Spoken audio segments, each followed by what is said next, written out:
ማን ነው እሱ? በእናታችሁ እንደኔ እንደዚህ ማለት ነው በፀሐይ ላይ ልብስ የሚያሰጣ ቀለል ያቀጥላል ማለት ነው ፀሐዩ። ያ ሰላም። እስኪ እህቶቼ ማን ነው እንደኔ በፀሐይ ላይ ልብስ የሚያሰጣ? ላይክ እና ኮሜንት አድርጉልኝ እስኪ። ወይ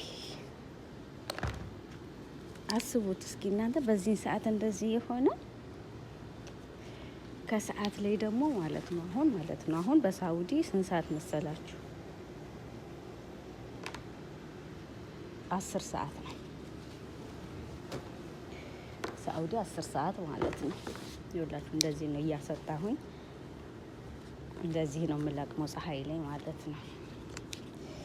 የስደት መጨረሻ ይሄ ነው። ይሄ እኮ ነው ማንችለው ሰው ሲናገረን ሲጨቀጭቁን ድክም የሚለን አስባችሁታል? ድክም ብሏችሁ አያውቅም? አንዳንዴ ብዙ ወሬ አስጠልቷችሁ አያውቅም? ብዙ ወሬ አስጠልቷችሁ አያውቅም? የዚህ እኮ ድካም ነው። የዚህ ውጤት እኮ ነው የሚያስጠላል። በእውነት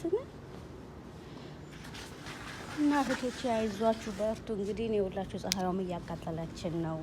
ልክ ፀሐዩ እንደምታቃጥለን እኛም የልጆቻችን ናፍቆት እንደዚህ ቅጥል ነው የሚያረቀን። በቃ ብክንክን አትሉም? አንዳንዴ በቃ ብክን ሁሉን ነገር ተሟልቶላችሁ ውስጣችሁ የጎደለ ባዶነት ተሰምቷችሁ አያውቁም?